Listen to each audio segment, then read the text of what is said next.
Hello everyone, I am Arnab Guha from Impeccable Innovations Private Limited, and this is our Five Pointers channel. And today we bring you Shruti, and she is a startup entrepreneur.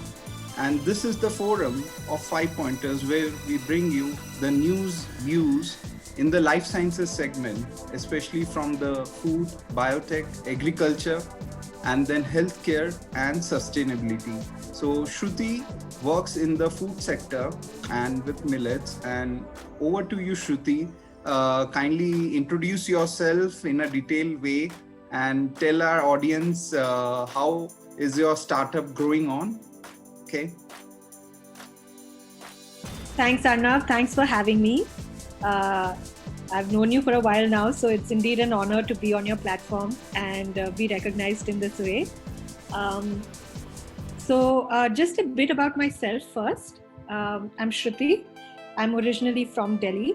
I've done my education at Sri Ram College of Commerce, Delhi University, and then a master's from Durham Business School, UK.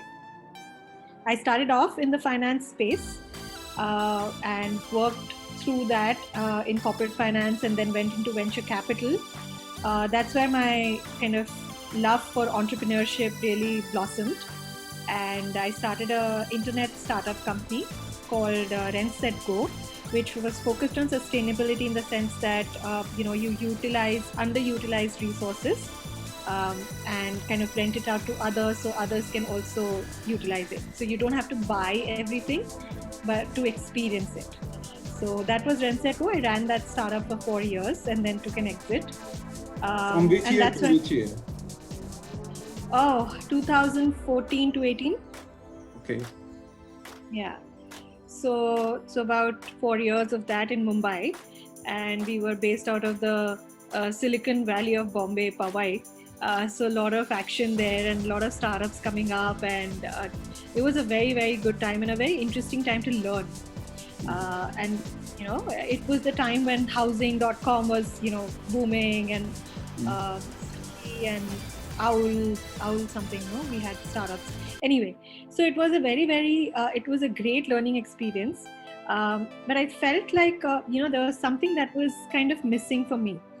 And when I became a mom myself, I realized what that piece was. So I wanted to kind of do something that I felt really, really strongly connected with. And that's when HupUp came about and HupUp was born.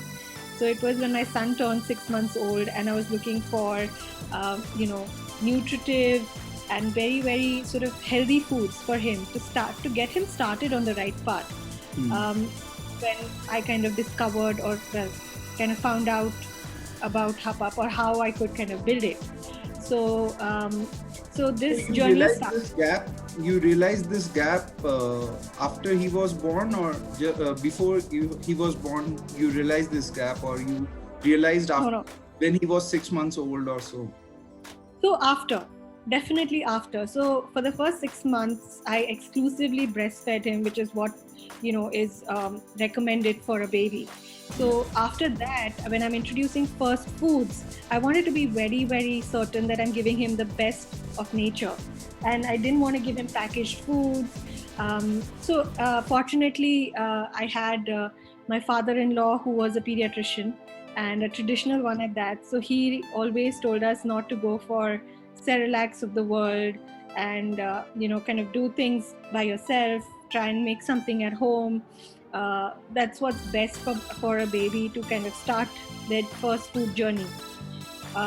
So it started with that, but that was just the starting point. What happened eventually is that I got introduced to other pediatricians, food scientists at the National Institute of Nutrition, nutritionists, again, for myself and for my baby. So we started kind of looking at what all options are there, what have we had traditionally in our lives, and how are these traditional grains, ancient grains, actually relevant in today's world? So is there any scientific data to back it? Is there any clinical study to back it, that, hey, this is actually good. It's not just because, your grandparents used to have it, you have to have it too. So that journey and that research kind of went on for about a year, and then we ended up launching Hup. So Hup essentially is a natural and nutritional baby food product, which is very, very diverse. It has millets, pulses, nuts and seeds, cereals like red rice. So unlike, your leading brands in the market or the incumbents, which are reliant on wheat and rice, we are actually using superfoods, Indian regional superfoods, to create our product. So is it gluten-free? Some of our variants are, not all of them. We use a little barley, a very small percentage, but not in all of our products. So we have a range which is a gluten-free also. Okay, so let's quickly go through your presentation. And as you know that our main target audience is the general population. It's not only people from the life sciences fraternity. Actually, we are in the 5 pointers, we are trying to glamorize the science. We are trying to glamorize the professionals, those who are working in this sector day in and day out, whether it's academia, whether it's an entrepreneur, whether it's a government official, whether it's a farmer, whether it's a agriculturist or a green technology holder. So the idea is, unless we are able to bring the message to the common man, people will not get an attraction to this sector. And I think your presentation and the way you are going to tell your story will be inspiring, and maybe it will inspire thousands of women down the line, and they can also start their own business. And just to kind of highlight what all really goes into every single bite of Hup. We have anywhere between 15 to 16 ingredients, and just looking at the color diversity itself shows what kind of micro and macronutrients you're feeding your baby with every bite. So this whole journey kind of started because we realized, that what are we really feeding our kids today? I mean, there's been data around how this baby food contains inappropriately large amount of sugars in the baby food, or even toxic metals in certain proportions, and sadly no one has been held accountable for it till now. So we are fortunate enough in India that we have parents or grandparents who really pitch in and create homemade foods. So that was where our inspiration was also derived from, and we started looking at traditional Indian recipes that were part of our daily diet maybe a couple of generations ago, and that is what eventually led to creation of our proprietary recipes with Hup. So we essentially believe that. What do you mean by Hup, and what is the story behind your tagline? Oh, so Hup, good question, yeah. So Hup is a kiddie way to kind of tell your child to eat up. So I'm a Gujarati, and when I feed my child, I tell him Hup kari le, yani eat up. Yeah. So it's just a mother's way to tell her child to eat. Wow. And what's the story behind your tagline? It's very interesting tagline, the next slide that you have. Naturally loved, naturally made. Yeah. So. Yeah, I mean, it's just to highlight that this was born out of labor of love, and it is naturally made. We don't add any chemical preservatives or added sugars or salt. So just to kind of let people know that this is a mother's promise. It's a food that's created by a mom for her own baby. So that's why it's naturally loved as well. Dear viewers, actually for the early stage entrepreneurs, it's not just the sales value, it's not just the brand value, it's the promise that a founder does to its consumer. And I think it's very well reflected in case of Hup. And I think Shruti is saying all these things from heart. It's not just business sense. So yeah, nice to hear all these things. Shruti, please carry on. Yeah. No, I mean, I think any business for that matter, passion is what drives us, right? So I think that was one of the big reasons why I moved away from Ren Set Go and started something so close to my heart. Um,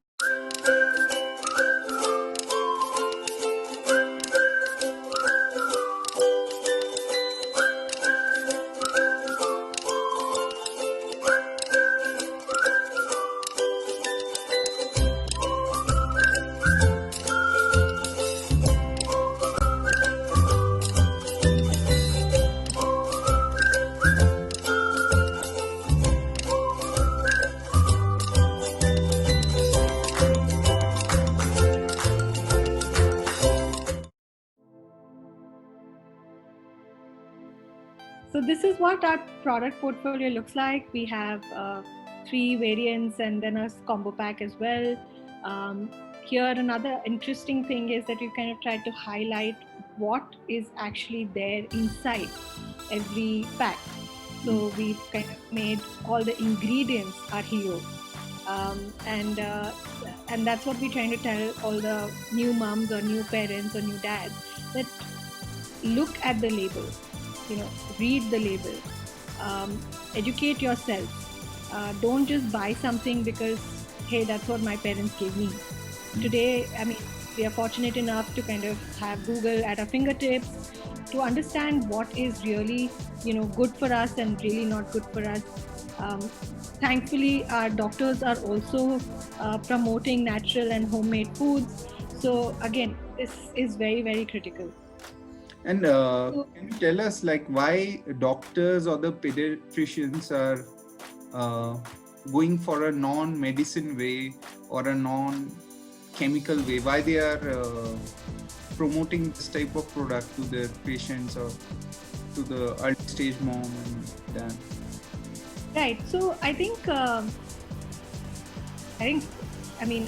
wished that all of the doctors did that.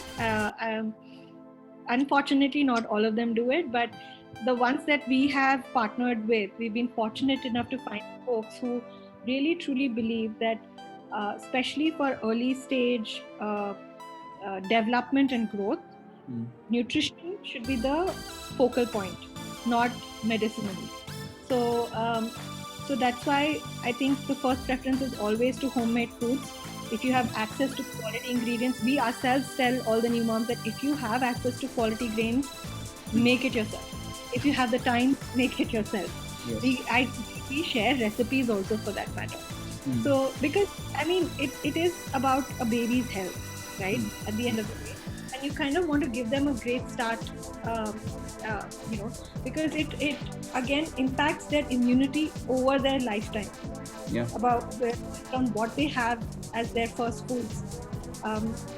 There are so many instances of developing allergies in the US, but we don't see that happen in India because we expose our kids to immunity building environments.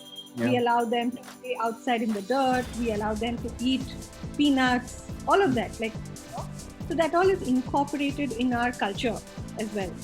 So pediatricians, I think they are the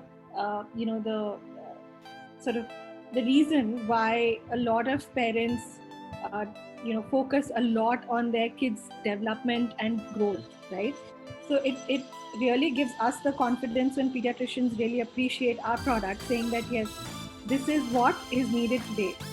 Correct. And so here I'll try to ask you one question and also give one point. So the question that I want to ask you is, can you give us an anecdote of any challenging situation where you were finding it difficult to convince a pediatrician? Like you were able to convince them after, let's say, sampling or something. Any interesting anecdote would you like to share with our viewers? Like any? Yeah. So what you're doing, Arnab, like you're trying to back scientific data when it comes to millets and stuff. I think that is what is lacking in our field right now. Though a lot of folks understand that millets are healthier and they have higher nutritive values, but clinical studies are still not there, to support us. So I think with pediatricians also, a lot of them, unless they already know about the benefits, it's really hard to convince them. So yeah. So that is, So I that's a think, gap. That's a gap, big gap. And you convince them through some literature you could collect from internet, like that. yeah. So we did do that. We did because we were backed by National Institute of Nutrition as well. So it helped us to kind of bring forth, what are their insights. But I think still a lot of research needs to be done, and doctors are used to that, right? Because pharmaceuticals, the guys they interact with on a daily basis, they have a lot of data to back all the medicines that they have. So they expect a similar sort of clinical studies and similar sort of data to go through before they want to recommend something like this forward. Correct. So here I would like to make a point out of it is recently we did a webinar with a government college in Lalitpur, Uttar Pradesh. So Lalitpur is one of the 250 most backward area of India. Out of 650 charted district of India, it is one of the top 250 districts, which is the most backward area. When we did a research on what is the nutrition level or the malnutrition level present in that area, it is almost like more than 50-60% people are malnourished, and there is severe anemia out there. So my topic was on nutrition for women, which one of the part I have already published in a YouTube channel of 5 pointers. The second part I'm about to publish. So we are also trying, through 5 pointers, we are also trying to create awareness. And what you are, you have done this innovation in the food portfolio for the baby food. I think these type of products, if you can get some collaboration with the state governments, it can really penetrate at the subsidized rate to the rural area, where actually there is a lot of malnutrition. In the city level, in the metro city level, the issue is different. The issue is more towards overnutrition or obesity. But in the rural area where the people are not even able to buy 3 square meals, it is beyond for them to even think of a nutritious special diet. But I think the nutrition load what you have given in this low glycemic index food, it is really fantastic, and I'll encourage you that try to find some association or write to your state government, so that within Andhra or within Telangana side you can reach out your product. Maybe today your product is only tailor-made for the tier 1 city or the metros, but this is the actual requirement for a district like Lalitpur. Imagine if this type of product we are able to give to the rural area, वहाँ से at least 10% malnutrition भाग जाएगा. Absolutely. Yeah. True. Yeah, please carry on. No, I mean, I completely agree with you on that. And we want to be in that space where we can work with, all the kids of all, across India, and, alleviate malnutrition. I mean, anemia, 90% of our kids have anemia. I mean, that's just insane. And women also, I mean, especially from lower income backgrounds or tribal areas, are very, very malnutritioned or have either calcium deficiency or iron deficiency.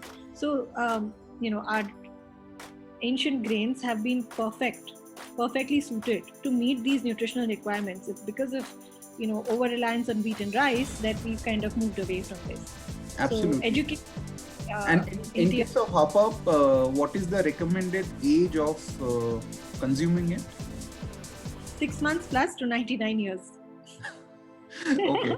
So you want to say that it can make people alive till the age of 99? Well, if you touch 100, we might have to, you might become our exception. So, no, Yeah. so this is a good point, because why we say this is because it's like a flour format, right? And it can be used in different ways. Starting with the baby porridge for 6 months to 12 months, you can make it into smoothies, you can make laddus out of it, you can do millet dosas, you can do rotis, all of that. So it functions as a flour and starts replacing for you. wheat Okay. and rice. So Great. that's why it's great for all age groups. We in fact started doing a line of snacks, khakras, Hmm. made with our hapap mix. Yeah. So that is also gaining a lot of popularity because we've added flax seeds, we've added moringa, we've added all these superfoods that people don't know generally how to kind of consume. Or if they do consume as is, they might do it for a few days but not afterwards. So Great. to make it a part of their regular diet, we Can started you making. can you tell all these things in Gujarati language? We would like you to address this application thing to our Gujarati viewers. So would like to hear your native language. Okay. Uh, Give it a shot. um, yeah, I mean, I'm just thinking what to say. So yeah, khakhra આપણા ગુજરાતી માટે તો બહુ રોજનું ખાવાનું છે. એટલે અમે લોકોએ હપપથી ખાખરા બનાવડાવ્યા છે, જેનાથી તમે ખાખરોય ખાઈ શકો તમારી ચા સાથે અને હેલ્ધી પણ રહી શકો. I will little bit translate in Bengali as well to our Bengali viewers. So Yeah, yeah. Basically Shruti বলছে যে এই সব কিছু যেটা ওর প্রোডাক্ট হাপাপ ওইটা বেসিক্যালি একটা মিক্স, হেলদি মিক্স, আর ওইটা অনেক জিনিসের মধ্যে যেতে পারে, চাहे ওইটা বেবি পোরেজে হোক ইয়া মিষ্টি বানাতে, লাড্ডুতে হোক, আপনি ডোসাও বানাতে পারবেন ওইটা দিয়ে, ইডলিও বানাতে পারবেন, ইভেন স্মুদির মধ্যেও একটুখানি দিয়ে দিতে পারবেন, মানে এটার মাল্টিপল অ্যাপ্লিকেশন আছে। আর এটা এটা একটা দারুণ একটা হেলদি মিক্স হতে পারে আপনার জন্য। অ্যান্ড আপনি এই হাপআপটা ট্রাই করবেন, তো এটা আপনার বাচ্চাদের জন্য আর আপনাদের পুরো ফ্যামিলিদের জন্য দারুণ হবে। আর যেরকম শ্রুতি বলেছে ওইটা 1 বছর থেকে 100 ইয়ার্স অফ এজ পর্যন্ত লোকেরা খেতে পারে। তো definitely it is one of the big USP that it is easily digestible, মানে এটা খেয়ে পেট ব্যথা হবে না, ইয়া বেসিক্যালি আপনাদের যেটা অ্যানিমিয়া আছে, যেটা ম্যালনিউট্রিশন আছে, ওইটা আস্তে আস্তে কমে যেতে পারে এটা খেলে। তো yes Shruti, please sorry to just activate our the both side of India, the east and the west. Absolutely. This is, my next point as well, that even though, ragi is predominantly in the southern areas, or, bajra is in the west, we've been able to see acceptance across 129 cities, towns and villages in India. And we were amazed when we were getting orders from Northeast and high up north in Jammu and Kashmir. So it was, I think today's parents and today's generation is realizing the health benefits of having our ancient grains. So we should do it in more languages, Arnab. Yeah, absolutely. Yeah. And especially all the top 10 most used language, I think different sort of it will definitely appeal to the regional masses. See, everyone can understand in today's world English and Hindi. Definitely it is our national language, but definitely the regional penetration can only come with regional content. And will encourage you in your YouTube channel, you should talk in different languages, and especially the top 5-6 languages in India. I don't know how many languages are there in the regional. I think more than 100 languages are there, but the top 5 or 10 languages will be coming handy for you. No, I trust I can get you on board for a Bengali for sure. Yeah, anytime. Tell us your experience in the export market and the size of the order that you initially got, and how is the export market looking like? So right now, COVID era. Yeah. So export market for us was predominantly for the Indian diaspora, and it was through parents or relatives living in India sending it off to their kids and grandkids. We ourselves, so this was all just inward request. So we had to, and the reason we know that is because they order like in bulk, because you know your packages are going in one shot and you kind of want to do that. So we ourselves don't export right now, but through these regular customers that we have, which we call super consumers, we kind of keep sending our products, ship them to UK, US and Canada right now. So in a bulk, like a 20 kg type of pack, like that? Yeah, easily. Okay, nice.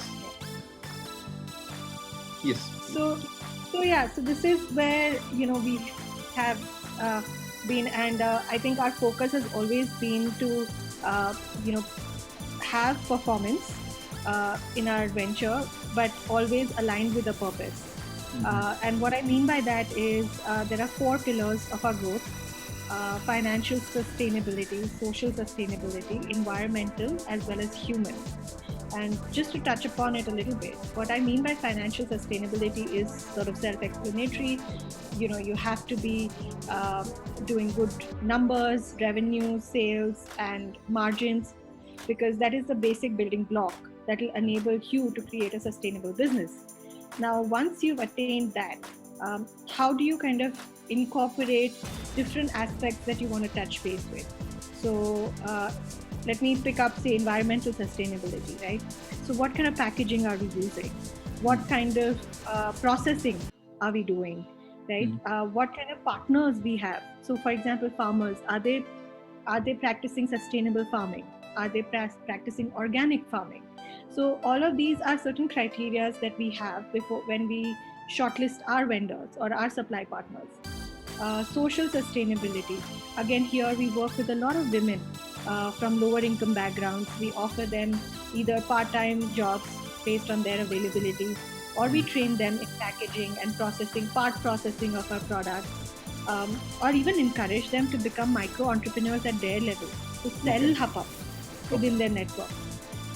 So currently, how many full-time employee or a part-time people are associated with your company? So overall, direct and indirect, or full-time and part-time, we'd be about 10 of us. But through the partner network, we are more than 100, because because we work with partners who work with these women as well.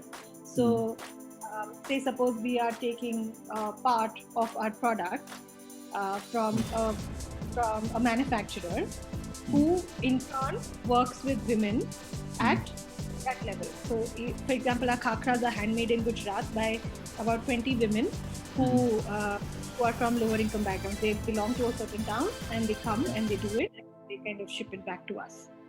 So what I can understand is your production model is quite a decentralized model for most of your SKUs, or it's a centralized production system?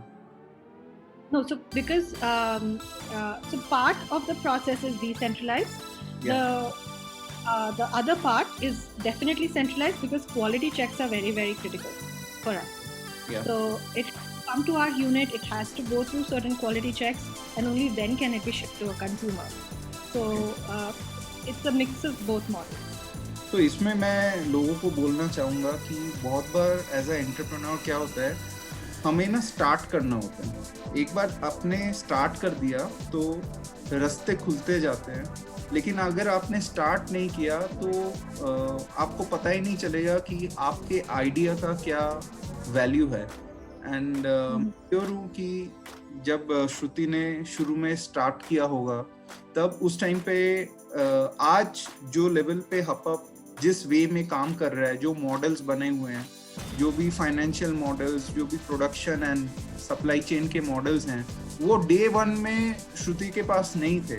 लेकिन जैसे जैसे I think वो काम करती गई और हपअप को बढ़ाती गई, डिफरेंट लोगों से बात करती गई, तो चीजें आगे बढ़ गई. क्यों श्रुति? डे 1 में अंडरस्टैंडिंग थी नहीं, लेकिन आपके पास एक जज्बा था कि कुछ करना है इस सेक्टर में. That's one thing, अर्नब, जो है अपने पास उसी से शुरू करो. But you have to start. You have to have an action bias. कि अगर आप शुरू कर देंगे तो रास्ते कहीं यहाँ जाएगा, कहीं वहाँ जाएगा. आप जिसको फॉलो करें, कहीं पे रोड ब्लॉक आएगा तो वापस आइए, कहीं और जाइए. तो वो it has been an interesting journey, and that's what keeps your mind also very very engaged. आप कंज्यूमर से बात करते रहते. आज हम लोग हपअप जब शुरू किए थे, if I go back to that slide to highlight कि हमें ये बताना होता था कंज्यूमर को कि आप ये सब चीज़ें भी बना सकते हैं. तो जब हम लोग वन ऑन वंस करते थे या इवेंट्स करते थे और हम बना के लेके जाते थे, तो तब वो हमें बोलते थे कि आप ये क्यों नहीं बेचते हैं. They wanted something ready to eat. So that was a very very important feedback. हम लोग we were in the ready to cook space, and we realized that there are certain things that we can make ready to eat which will attract customers to our brand. And at least पहले they start with ready to eat, they might go to ready to cook also. Correct. So khakhra happens like that. So ऐसे ही हमारा product portfolio भी बढ़ता गया, और लोग जुड़ते गए, और उस So are you selling laddus also? Laddus or pancake? We did laddus, yeah. We did laddus for our Diwali hamper this year. We launched a new Diwali hamper, which is sold out already. But we did laddus, hop-up laddus, and amazing feedback. Great, lovely. Yes, let's move on. And so just to kind of highlight with that, आप जैसे बोल रहे थे कि जैसे अगर एक बार शुरुआत करने की ज़रूरत है, उसके बाद we just kind of keep finding our path. So that's what happened with us. We got incubated at the Indian Institute of Military Research, Hyderabad. Then we're part of the selective Amazon Launchpad program for startups, जो brands especially brands के ऊपर बहुत focused है, और Amazon provides assistance to the brands. ICRISAT करके एक international organization है जो food में बहुत ही focused है. We've become smart food partners with them, and very recently we got it shortlisted for a program called Launchpad by IIM Bangalore and SRTL. So these all things started to happen. ऐसे ये सब हमने जब day one पे start किया था तब कुछ सोचा नहीं था. Just कि there were certain values that we had. We wanted to make something of exceptional quality, something that I would feed my own child, and something that's really good. And then udhar se फिर it started building, it started snowballing. So that has been our journey so far. And I mean, we this is something that my father-in-law, he passed away recently. He used to say that besides the content and composition of this mix, the bhava, or the emotions with which a mother prepares and serves this food, is equally important. And that's why we always wanted to keep Hapap, one range of Hapap products, as ready to cook.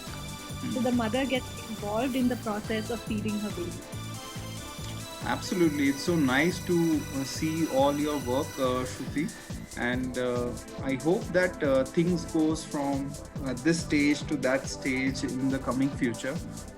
Few questions are still in my mind, and I would like to ask you, 6-7 months or 10 months in this COVID, as a early stage woman entrepreneur, how COVID has impacted your business, and how you have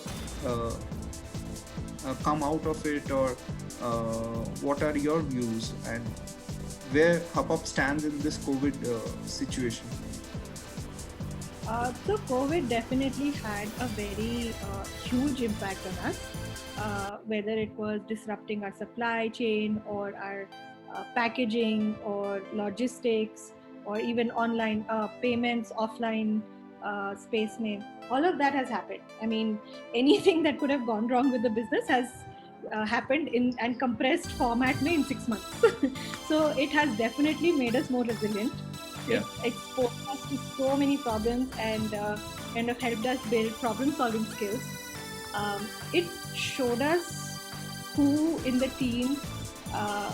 It highlighted my team like nobody's business. Everyone. In fact, people had family members who had COVID, and they were working from home, and still they were just there. They were there to make sure that Hapap survives this phase. So it has brought us all together even stronger and closer.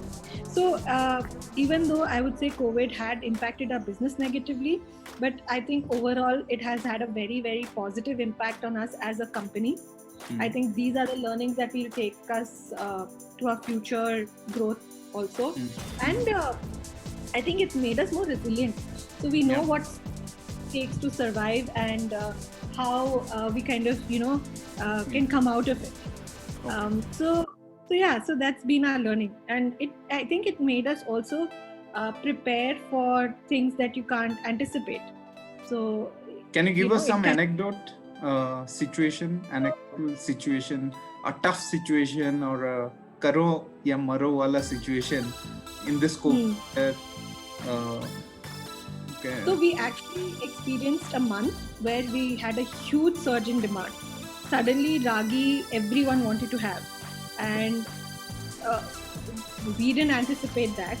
So already supply short mein tha, and packaging, we didn't realize that we need so much of packaging. So हम दो जगह पे अटक गए कि product raw material नहीं मिल रहा है और उसको फाइनली पैक करने में नहीं मिल रहा है. So we developed other ways to kind of this helped us build like a long list of vendors that we can work with.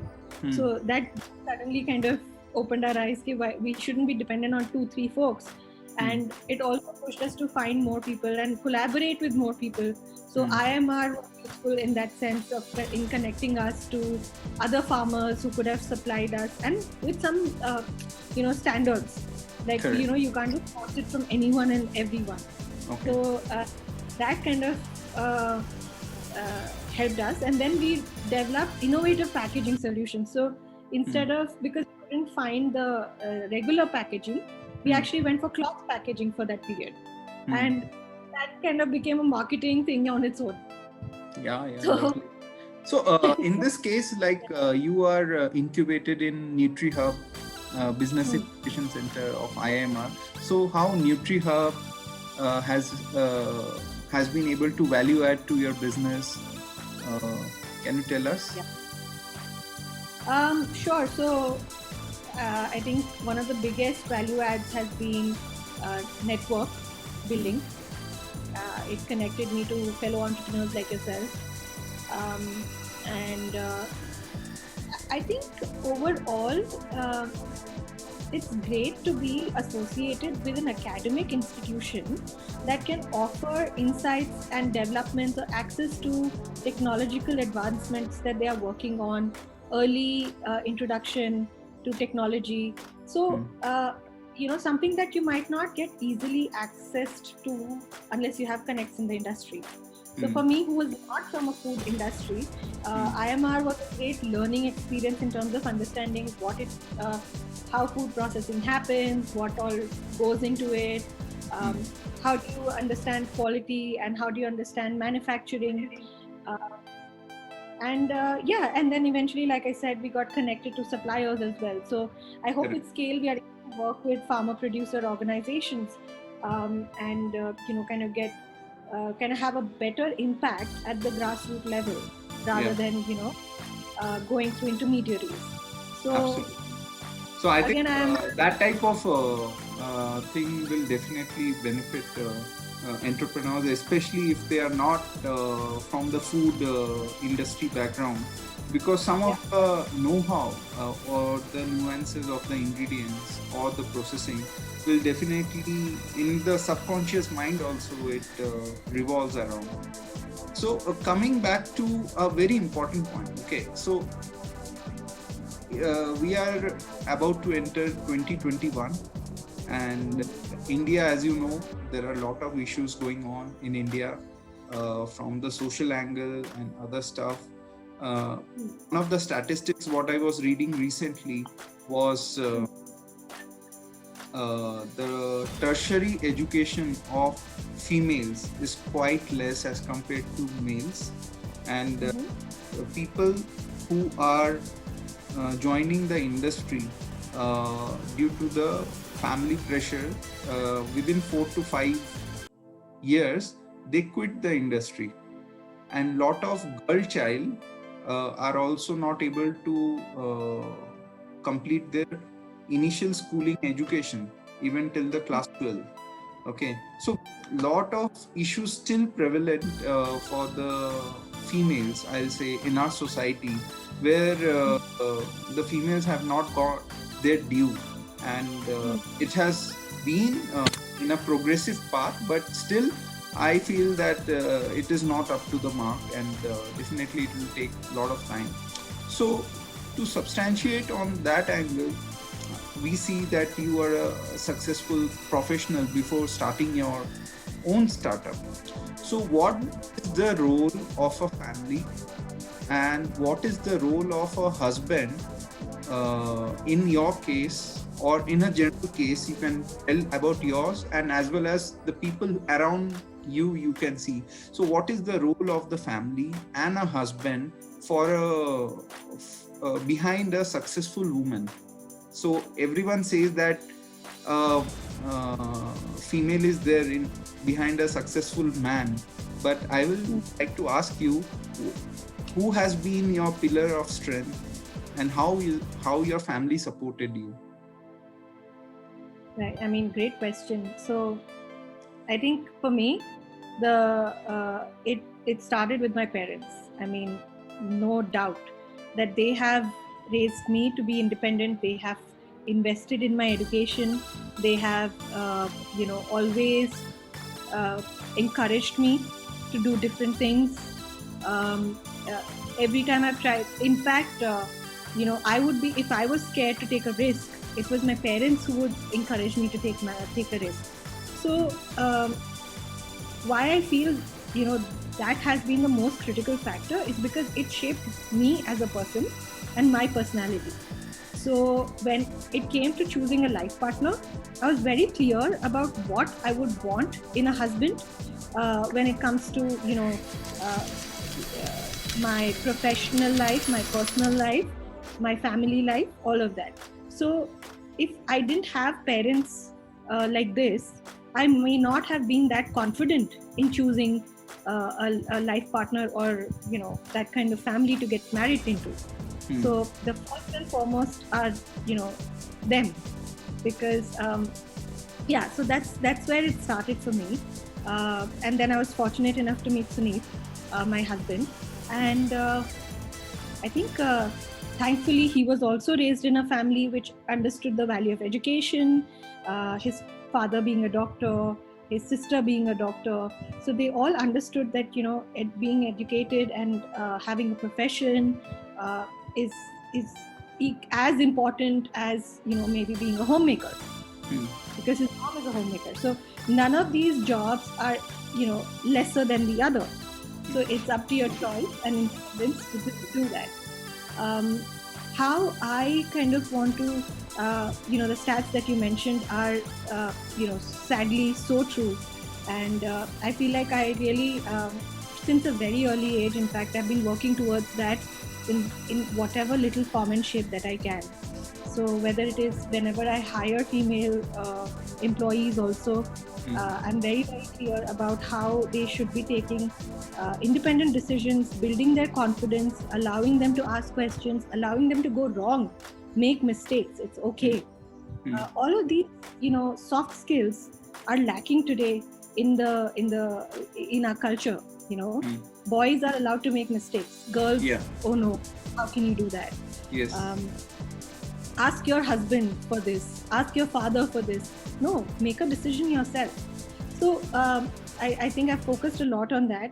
I've focused a lot on education as well. So again, thanks to my parents, we have a charitable trust which focuses a lot on girl education.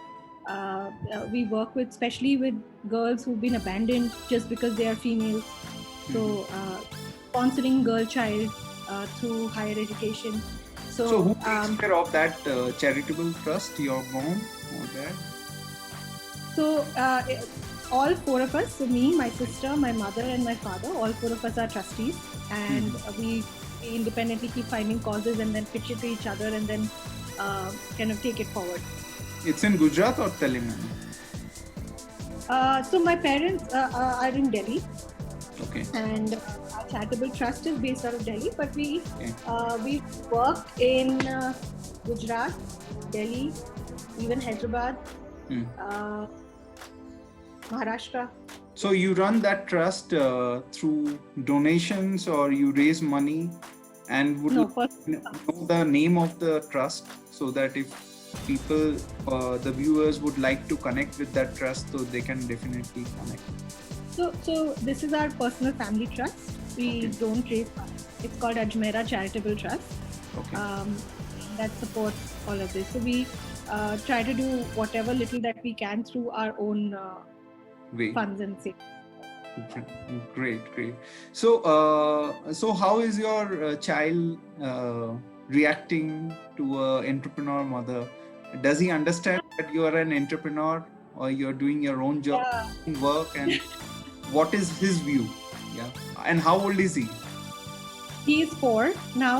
He just turned 4 last month, and uh, so just recently we were asking him about companies that his dad runs, I run, and what does he want to do. So he knows that my company's name is HubUp.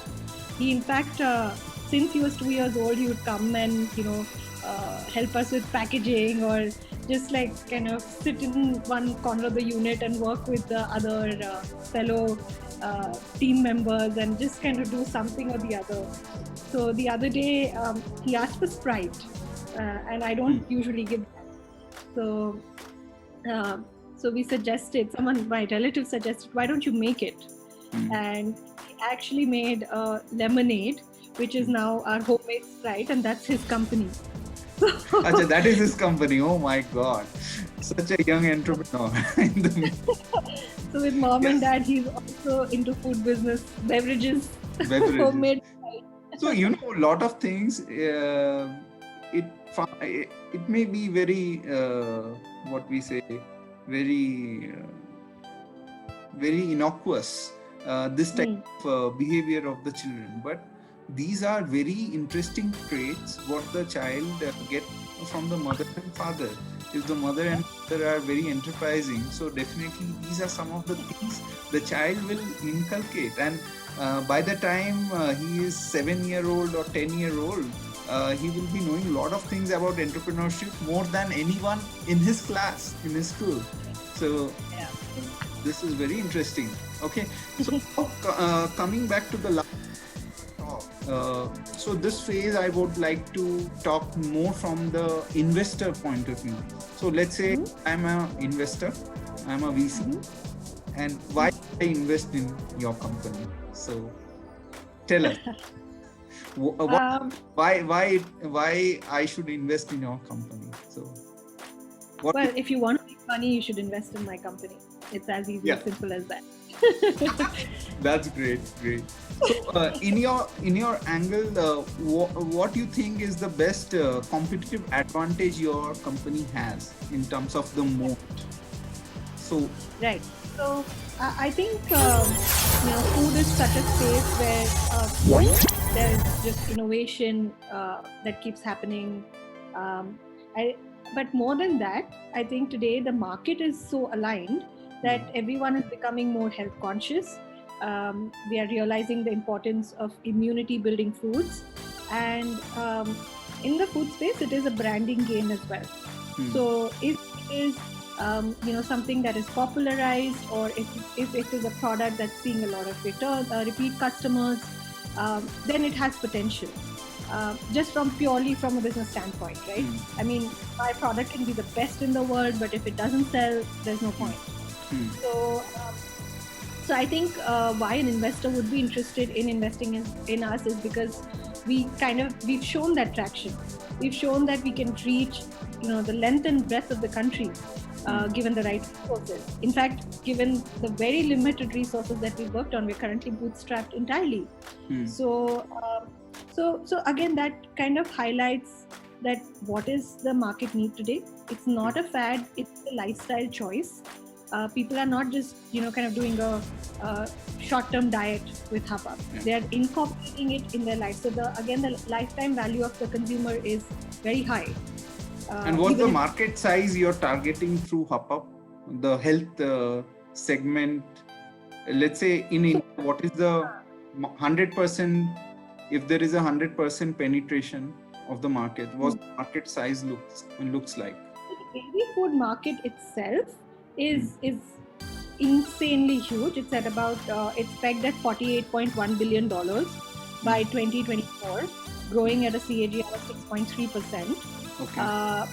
But more than that, I mean, apart from that, in fact, there is the health snacking market also, which we are looking at with our ready-to-eat products. So Okay. that is, I think, one of the fastest growing FMCG spaces right now. And what I have also understood from the startup world and the ecosystem last 4.5 years of my entrepreneurship, it's very important that we don't raise some funds which we don't require at this moment. But however, for the founders, it's always about raising money. Once you have raised once, you have to keep on raising the money and work on the growth chart. So, are you also actively looking to raise money from angels and VCs, or you are figuring it out this year because this being a COVID year? So, this potential year, you're trying to experiment a lot. Maybe next onwards, you will raise funds, or what's the thinking, thought process? So I think I'm in a place where I've been on both sides of the table as an entrepreneur and as an investor. So I kind of have a sort of different take on it. I have been an entrepreneur who chased funds and then had to raise funds again and again and again and again. That has a different rush and high to itself. But what I think as a mature entrepreneur, what I've realized is that funding is really like the last thing that really comes to me. The first and foremost is my consumers, right? And I would love to be funded by my consumers. Okay. That's my goal. Okay. So once that sort of reaches a point of saturation where I feel like, okay, now I need to push it forward, that's when I would invite funds from outside. With COVID, we did experience the drop in sales and everything, but we've been able to sustain ourselves. Yeah. So, in going forward, this whole COVID period has been a learning phase, right? Like for us, so we want to see how we can implement and then kind of jumpstart. We get back on the trajectory that we were in the pre-COVID era. Okay. So once we are at that level, I think that's the right time to approach an investor. Depending on what our plans are for growth, right? It's not about the funds, but really what do you want to use those funds for? So that's the whole thought process behind funding for us. Great. And last question is, what is the wrong decision entrepreneur usually takes while raising funds? Because you have been in Mumbai Angels, correct? Earlier. Yeah. So what type of wrong decisions which you think that the entrepreneur usually takes while raising funds, or have you come across certain decisions which was a wrong decision by some entrepreneur? Yeah, absolutely, right. Like, I mean, we've seen so many companies who've raised hundreds of millions and then gone bust, right? So what went wrong there? Or even if it is at an angel stage, they've kind of died out or fizzled out after a year or two. I think one of the things that entrepreneurs forget is that, they try to build a business around the fundraising and around the investor, rather than their philosophies and why they were in the business in the first place, right? Funds will follow. Honestly, funds follow. We have to kind of focus on building the business itself. And I think a lot of entrepreneurs, when they start in that funding cycle, they forget that. So you show numbers, or you talk, or you say things that investors want to hear, but you're not really committed to that, right? So it's always very critical to be true to yourself, true to your philosophy, business philosophy, your value systems that you built, and how you want to go ahead. Finding an investor is like a marriage, right? So if the investor interviews you, you should interview the investor back to understand whether this is the right fit. And an investor is ideally not just for money. should have connects. He should have way to help you grow, whether it is to expert network, mentoring, business connects or business development leads, whatever, right? So it should be a beneficial relationship beyond just funding. And what the best way out in this COVID scenario? Because I don't think the COVID will go away the whole of next year, as per my understanding of the things. And even if the vaccines comes maybe mid of next year, still the distribution of the vaccine and then reaching to the mass population, and where we can go back to the pre-COVID era, what do you the entrepreneur should go towards, like entrepreneur, and especially the food entrepreneur, early stage entrepreneur, should they go for a equity funding or a funding? And if they go for a equity funding, what's the good ticket size to dilute? Again, funding depends on your requirements, right? So if you think you just need working capital, I think loans are better. They're cheaper, debt essentially, rather than giving away equity at this point.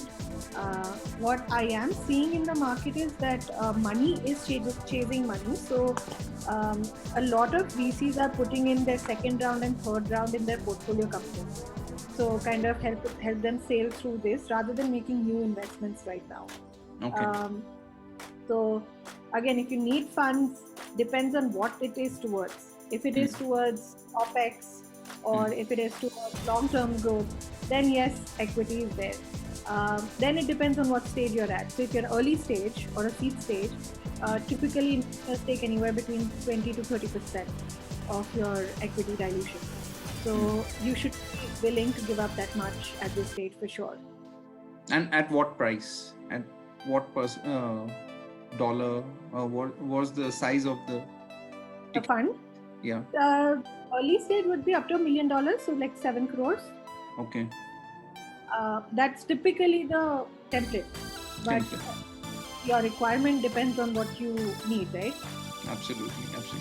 And what will be your message to the college students or early stage professionals? Can they think of entrepreneurship in this COVID time in 2021, or should they go for a job? Even the job market is also not that great coming on. Yeah. People from the good MBA college or the tech colleges are finding it difficult to get a good job in place. So let's say if you want to give a message to the would-be entrepreneurs from the colleges or the early stage professionals, so what will be your message? I think whether you are a college kid or professional or a late stage entrepreneur as well, I think learning is very, very important. Constant learning.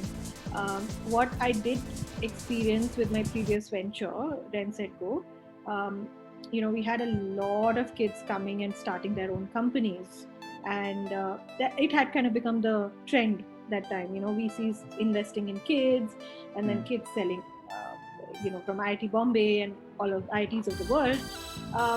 What I realized is that, hey, it's great to have confidence, but you need to have that sense of maturity as well about understanding what a burnout is, or what it means to have an organization that's built around people and caring for them. It's not about how much funds you raise, but who are your customers, who are the stakeholders. You're responsible for them. So my suggestion, I think, had you asked me this 4 years ago, would have been way different than what it is today.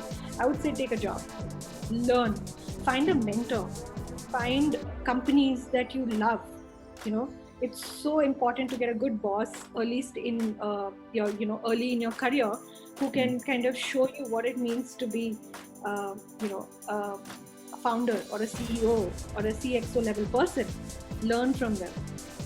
Books won't teach you enough.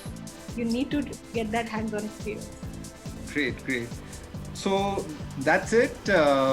So I think you would be getting enriched with all the knowledge and the views and how Hop is doing. And I think Shruti really explained well about her venture and some of the tips that she has given to the fellow entrepreneurs and the would-be entrepreneurs is very interesting. And being a food scientist myself, I've seen her product. So definitely these products are very well balanced nutrition and also loaded with nutrition in terms of protein, carbohydrates, fat, and also the micronutrients. So which are mostly naturally, I guess. Is your all the ingredients are organic or some of the ingredients are organic? No, key ingredients like millets and all of them are organic. Organic. We have, yeah, but Yeah, so again, that's what certified.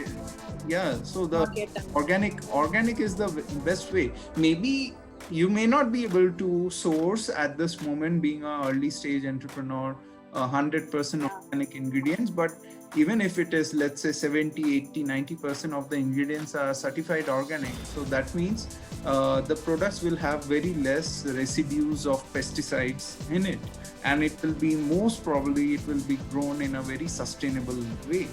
And better the ingredients, better is your final product. So thanks Shruti for giving some time to our 5 Pointers viewers, and definitely your experience will energize many of the young stage professionals, and also your pitch to the consumer was immensely engaging. And I'm sure that once we are able to publish this video in our 5 Pointers YouTube channel, definitely it'll give you more attraction to your product and product innovation. And wishing you all the best, and just have a go for it this year. This is not the year just to tell what is the number. This is the year of being there. The more we stand there for a longer time, we will succeed. And if we think that no, this is the worst time and it will not happen. So my message to everyone is, as an entrepreneur or as a business holder, we have to just stay there, stay in this moment, because this is a long drawn battle, and we have to think of 2022 rather than 2021. And we have to keep improving our offerings, and we have to keep improving the innovation quotient. And hopefully the consumer will definitely support you, Shruti. And thank you for your time to 5 Pointers. Okay, thank you. Thank you so much for having me, Arnav. And as always, it was a pleasure talking to you. Thank you.